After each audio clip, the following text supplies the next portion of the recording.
আসসালামু আলাইকুম। শালা ওদের দোষ দিয়ে করবোটা কি? হ্যাঁ মানে দোষটা আমাদের। আরে যতই বলি খেলা দেখবো না দেখবো না দেখবো না, দিন শেষে তাও ওই খেলাটা নিয়েই পড়ে থাকি রে ভাই। মানে খেলা না দেখলে কি কি আসতো, কি আসতে যাইতো?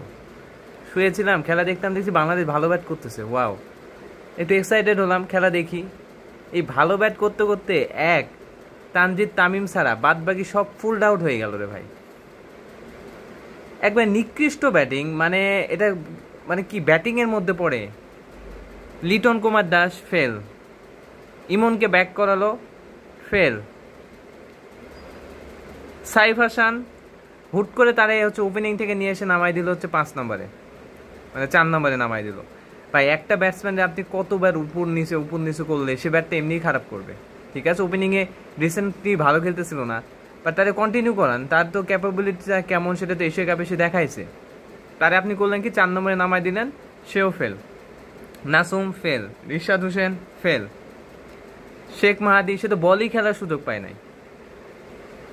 আমি আরেকটা জিনিস আমি বলি, আপনারা যতই সাপোর্ট নেন যাই করেন ভাই, নুরুল হাসান সোহান কোনোদিনই সে টি-20 ব্যাটসম্যান না। আমি সেটা আগেও বলছি, এখনও বলতেছি, নুরুল হাসান সোহান টি-20 ব্যাটসম্যান না।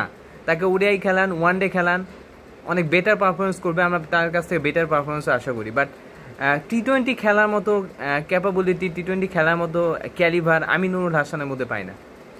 মানে কিভাবে আপনারা টিমে ঢুকালেন? হয়তো একটা দুইটা ম্যাচ একটু ভালো খেলছে, এটা দেখে আপনারা ঢুকাই দিলেন। এনসিএল না কি যেন খেললো, মানে লাস্টে একটু ভালো ব্যাটিং করে দেন আপনারা তাকে টি-20 ঢুকাই দিলেন। মানে বাংলাদেশে হয় কি, যে টি-20 ফর্ম দেখায় ওয়ানডে ঢুকায়, ওয়ানডে ফর্ম দেখে টেস্টে ঢুকায়, টেস্টের ফর্ম দেখায় টি-20 ঢুকায়। মানে জড়ি ঘেজুরি অবস্থা রে ভাই। মানে কি বলবো, যে টিমের তানজিদ তামিম একাই হচ্ছে 89 রান করে, সেই টিম কিভাবে 150 রানে অল আউট হয়ে যায়? তাও লাস্ট বলে উইকেট দিয়ে অল আউট হয়ে গেছে, যেখানে রোমারের শেফার্ড সে হচ্ছে হ্যাটট্রিক করছে এই পিচে। মানে তানজিদ তামিম যতক্ষণ ব্যাট করতেছিল এটা ব্যাটিং পিচ ছিল, বাদ বাকি যারা ব্যাট করতেছিল মনে হচ্ছিল যাচ্ছে আসছে যাচ্ছে আসতেছে। মানে এত নিকৃষ্ট ব্যাটিং কিভাবে হয় ভাই? আপনাদের ক্যাপাবিলিটি কি? আজকেও আমি জাকির হোসেনের সেই দেখলাম ওই ঝাড়ু মারা ব্যাটিং, অফ স্ট্যাম্পের বাইরে বল করতেছে। ভাই বিপক্ষ টিম, ওরা ইন্টারন্যাশনাল প্লেয়ার, ওরা ইন্টারন্যাশনালি একটা টিম, ওয়েস্ট ইন্ডিজ। তারা তো আপনাকে অবশ্যই ভাই আপনার হচ্ছে কীতে ভালো খেলেন, আপনি কীতে দুর্বলতা, এগুলো তো খুঁজে বের করবে। আপনি অপে মারতেই পারেন না, আপনি বারবার আপনি হচ্ছে অপে সাফল করে যে লেগে মারার ট্রাই। আর বারবার অপে হচ্ছে স্লোয়ার খেলাচ্ছিল, বারবার অফ স্ট্যাম্পে স্লোয়ার খেলাচ্ছিল, এবং আপনি আজকেও ফেল। হ্যাঁ, সুইংগাম চাবাইতে চাবাইতে নামলেন, সুইংগাম চাবাইতে চাবাইতে উঠে গেলেন। সুইংগামে যে মিষ্টিটা থাকে, ওই মিষ্টি ফোরানোর আগে আপনি হচ্ছে প্যাভিলিয়নে ফুল আউট হয়ে প্যাভিলিয়নে যে বসে থাকলেন। মানে কিছু বলার নাই ভাই। বাংলাদেশ রিসেন্টলি টি-20 ভালো খেলতেছিল, ব্যাটসম্যানগুলো ভালো খেলতেছিল, হুট করে কি হইলো টিমের মধ্যে, সব কিছু উল্টাপাল্টা করে সোয়ানে ঢোকা এ ওই ইদি উডু করে মানে টিমটার আবার নষ্ট করে ফেলছে। যে ওয়েস্ট ইন্ডিজ টিম নেপালের সাথে ভাই টি-20 সারিয়ে ধারে, নেপাল তাদেরকে মানে এইভাবে হারালো, সেই ওয়েস্ট ইন্ডিজের সাথে আপনারা সিরিজ হারেন, এবং বাজেভাবে সিরিজ হারেন। আমি বলবো না যে ভালোভাবে, বাজেভাবে সিরিজ হারেন। মানে আজকে না করলেও রান 170, 60-70 রান এমনিতে হয়, 165, 170 রান এমনিতে হওয়ার কথা ছিল, আপনারা সেটা করতে পারলেন না। আগের দিন না হচ্ছে চাপে ছিলেন, টার্গেট ছিল, এই জন্য করতে পারলেন না। আজকে তো ভাই সেই চাপটা ছিল না, আজকে তো করা উচিত ছিল, বাট আজকেও আপনারা ফেল। 151 টার্গেট, দেখা যাক ওয়েস্ট ইন্ডিজ কী করে। ওয়েস্ট ইন্ডিজের জিতার সম্ভাবনা বেশি। বাংলাদেশের বোলিং ক্যালিভার নিয়ে কোনো ডাউট নেই, বাংলাদেশে বরাবরই বোলিং ভালো করে, হয়তো আজকেও বাংলাদেশ জিততে পারে অসাধারণ বোলিং করে। বাট এটা না যে বাংলাদেশ ভালো খেলছে ভাই, কারণ আপনাদের ব্যাটিং যদি 180, 190 রান করার যোগ্যতা না রাখে, তাহলে আপনি গ্লোবালি কোনো টি-20 টুর্নামেন্টে, গ্লোবালি কোনো জায়গায় আপনি ভালো করতে পারবেন না। এটা লিখে রাখেন। আপনি ভাই ওয়ার্ল্ড কাপ বাদই দিলাম, আপনি এশিয়া কাপেও ভালো করবেন না। আপনার বড় বড় টিমের সাথে আপনি ব্যাটিং পিচে খেলতে লাগাই দিলে মানে আপনার অস্তিত্ব নাই হয়ে যাবে। আপনার যে টি-20 ব্যাটসম্যান, আপনার যে টি-20 টিম, এটা খুঁজে পাওয়া যাবে না। মিরপুর একটা স্টেডিয়াম পাইছেন যেখানে হচ্ছে টিমদের ডেকে নিয়ে এসে ওখানে 1-2টা ম্যাচ জিতে আপনারা আপনাদের হচ্ছে ক্যালিভার দেখান, বাদ বাকি অন্যগুলোতে যে সব ফুল আউট, জিরো পারফরমেন্স। এভাবে কতদিন খাবেন খান নিজের। আর আরেকটা জিনিস ভাই, আমাদের প্লেয়াররা নিজের হচ্ছে স্কিল ডেভেলপ করে না কেন, এটা তো আমি বুঝতে পারি না। মানে স্কিল ডেভেলপ কেন করে না? শুভমান গিল সে কি আজকে এই এমনিতে এরকম হয়েছে? আর ভাই শুভমান গিলের সাথে তো বাংলাদেশের পারভেজ ইমন, তারপর হচ্ছে তানজিদ তামিম, এরাও তো খেলছে অনু-19-এ।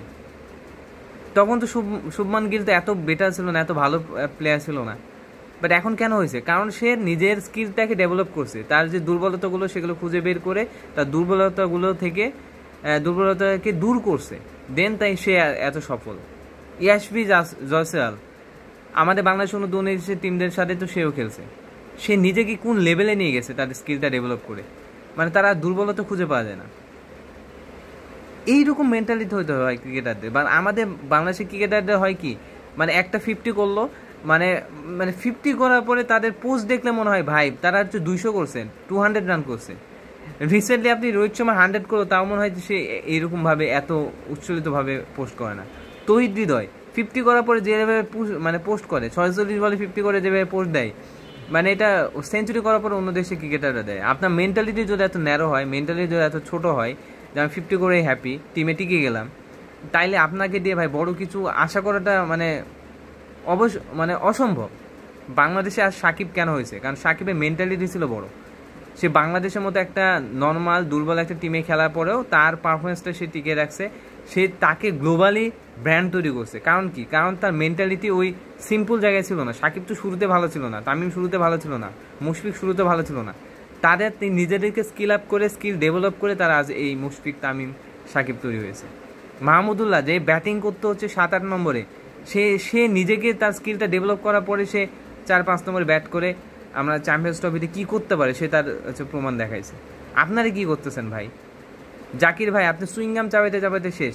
সুইংগাম একটু কম চাবাই, আপনার নিজের স্কিল ডেভেলপ করেন না কেন? অফ স্ট্যাম্পে কীভাবে খেলা যায়, কীভাবে কাট খেলা যায়, কীভাবে কাভার ড্রাইভ খেলা যায়, এগুলো শিখেন। মানে ন্যাশনাল টিমে আপনি থাকবেন, বাট আপনি হচ্ছে ওই গজাখ্যাতরি খেলা খেলবেন, এটা তো হয় না ভাই। মানে খুবই ডিসঅ্যাপয়েন্টিং পারফরমেন্স বাংলাদেশের, এটা আশা করি নাই। মানে এখন একটা রুলে পরিণত হয়ে গেছে বাংলাদেশ টিমে যে তারা কুতের মধ্যে 100-150 রান করবে, 140-50 রান করবে, দেন মিরপুরিতে তা অসাধারণ বোলিং করে হয়তো 10টার মধ্যে 2টা ম্যাচ জিতবে আর 8টা ম্যাচ হারবে। আর বিপক্ষ টিম যদি 160 আপ রান করে, আপনি ধরেই নেন যে বাংলাদেশ হারবে। জিতার সম্ভাবনা হচ্ছে 10%। হ্যাঁ, হয়তো বা 10টা ম্যাচ খেলে 2 থেকে 3টা ম্যাচ জিতবে। মানে এইরকম পারফরমেন্স বাংলাদেশে। আমার আর মনে পড়ে না রিসেন্টলি 180+ রান স্কোর, মানে টার্গেট চেস করে বাংলাদেশ কয়টা ম্যাচ জিতছে। ওই 1-2টা হুটহাট। এই পারফরমেন্স দিয়ে ভাই ভালো গ্লোবালি কোনো টুর্নামেন্টে ভালো করা পসিবল না। এই মিরপুরে কয়েকটা সিরিজ জিতে এটাই পসিবল। Thank you.